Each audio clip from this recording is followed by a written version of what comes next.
Cool. Yeah, so you guys had like fireworks going off in the back of vans, them almost jackknifing trailers, all while beating the world's best on inferior product. And I mean, it's just a great story. It's a feel-good story as well, you know?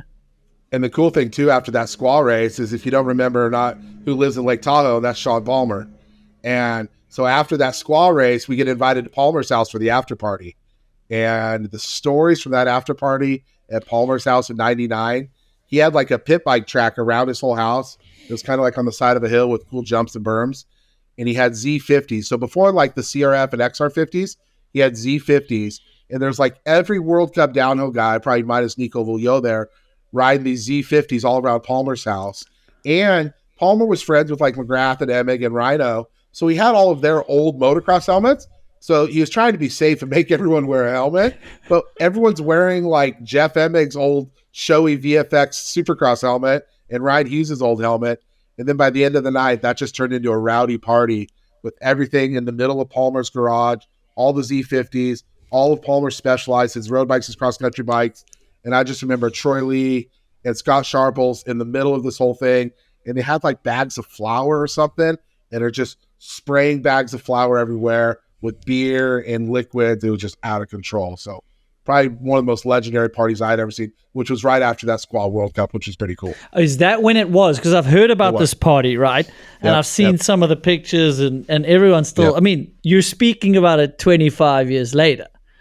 And that's how crazy it was. And that was Palmer's side of the sport, the rock star. I mean, he had a chrome bus at the time.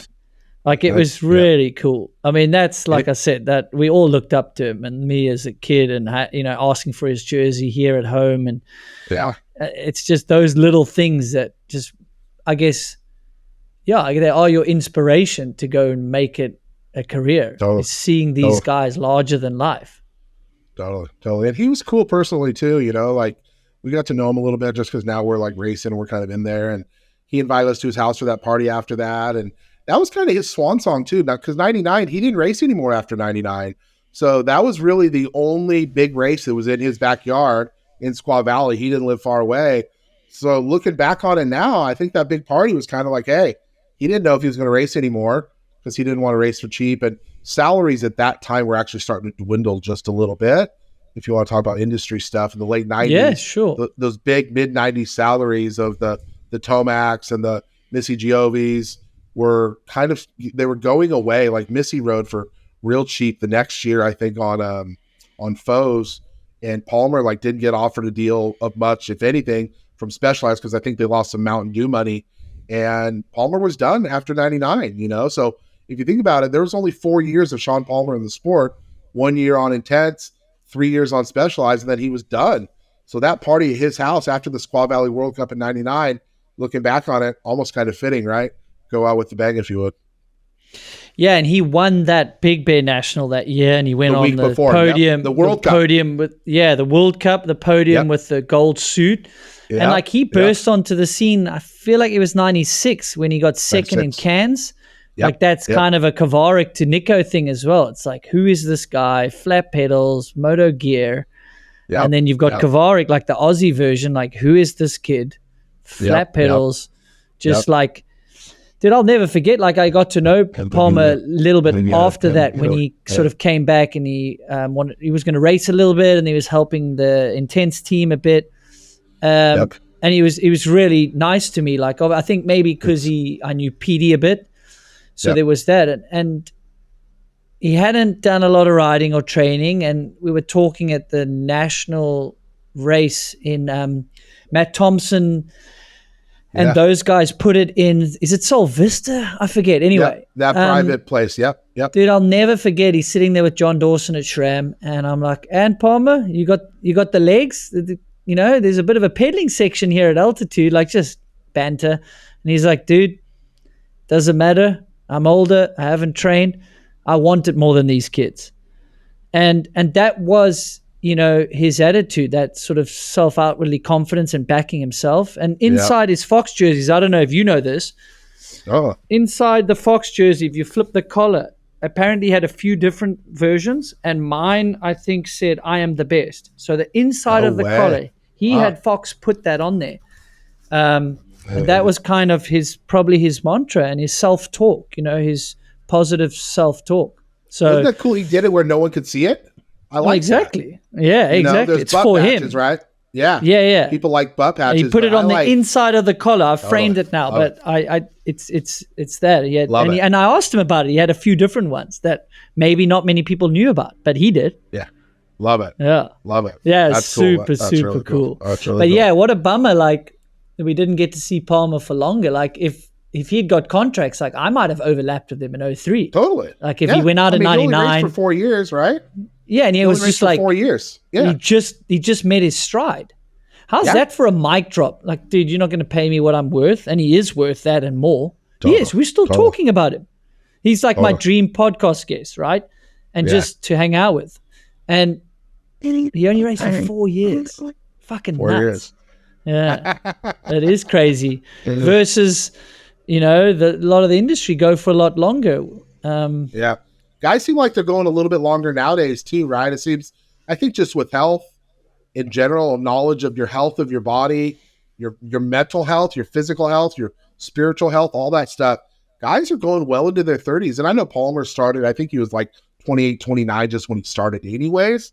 But like, I know PD rode for a long time too, but you're just seeing more and more guys in a lot of sports, whether it's stick and ball here in America or, soccer, football, international football, or motocross. Guys are just racing a lot longer. So I think that's great because I think that keeps the names out there, right? The people I love the young talent. I love seeing young riders coming up. I really do. But you need those big names to draw to catch headlines for people to be like, okay, cool. I know downhill mountain biking because look, Bruni's still racing, whereas totally. Probably 30 now, isn't he? Isn't that crazy? Yeah, exactly. And he's spoken on and off like he's not going to do it for as long as Greg. But you never know. Like if you're still performing and you can manage the pressure, manage your mental health, physically, innovations are coming through that you can stay healthy. Yeah. And then if you like Greg and you can have a fun off season, but still manage your training and stuff, like you need to switch off. And that's what I think is the downfall of myself. That was a lot of the reason I did walk away, is the industry as well as I was burnt out. And that's Rennie, that's Kovarik. I think that's why they had maybe more celebrations before, after races near the tail end, because it's like, it's so all consuming being away from home and being homesick and feeling like you're missing out on real life. And that's maybe why they let the distractions get to them. Whereas Europeans, they go home for 2-3 weeks. Maybe they see their friends away from the sport. They like reset. They see that there's something about going home. It resets you. Totally. How awesome. I knew a little bit about it, but Brendan, in that podcast about Sam, that you asked what made Sam go so fast.